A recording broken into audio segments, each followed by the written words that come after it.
បំផុតក្មេងស្រីដែលល្បីឈ្មោះដែលឆ្លាតវៃខាងលោកការពេលនេះបានទៅជួបមកសម្ដេចតេជោហ៊ុនសែនដោយផ្ទាល់តែម្ដងប្រិយមិត្តទាំងអស់គ្នា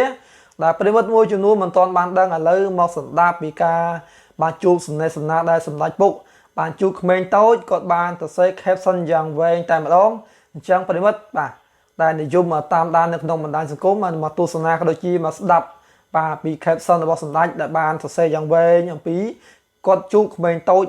បាទដែលឆ្លាតវៃមែនតើប្រិយមិត្តបាទគឺសម្ដីចាក់ទឹកមិនលិចតែម្ដងប្រិយមិត្តអញ្ចឹងតោះមកសម្ដាប់សម្ដីពេញរបស់បាទសម្ដេចពុកដែលបានបង្ហោះនៅលើគេហទំព័រផ្លូវការគឺបាទ page ផ្លូវការឈ្មោះសម្ដេចពុកតែម្ដងអញ្ចឹងបាទរៀនស្ដាប់ទាំងអស់គ្នាតែម្ដងបាទបានសរសេរចំប្រិយមិត្តបាទគឺសម្ដេចពុកបានសរសេរចំថាថ្ងៃនេះបានជួបចៅស្រីនឹងក្រុមគ្រួសាររួចហើយចៅស្រីបានយកបាបការ5កម្រងមកលក់ឲ្យខ្ញុំដែលមួយកម្រង 5,000 រៀលខ្ញុំសូមចុះ 4,000 រៀលមិនព្រមជូន 6,000 រៀលក៏មិនព្រមគឺដឹងតែ 5,000 រៀលសូមទិញជំពាក់សិនក៏មិនព្រមនៅពេលដែលឲ្យលុយបាទ 50,000 រៀលចៅថារួចគ្នា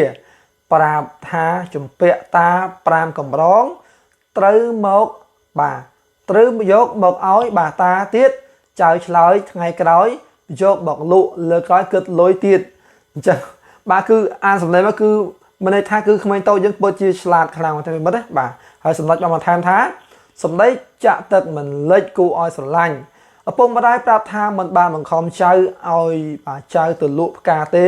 តែចៅគឺទាមទារឲ្យឪពុកម្ដាយធ្វើផ្កាដើម្បីបាទយកទៅលក់ដែលត្រូវបាទកាត់យកពីម្ដាយបាទក្នុងមួយកម្រងមិត្តណាគឺ500 រៀល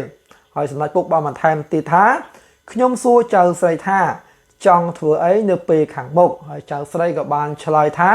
ចង់រៀនសូត្របាទចង់រៀនពីមិត្តណាហើយសម្ដេចពុកគាត់ពេញចិត្តណាបាទក៏បន្ថែមថានេះជាចម្លើយដែលធ្វើឲ្យខ្ញុំពេញចិត្តបំផុតខ្ញុំបានរៀបចំដើម្បីបង្កើតមុខរបរសម្រាប់ក្រុមគ្រួសារបាទគឺការលក់ដូរ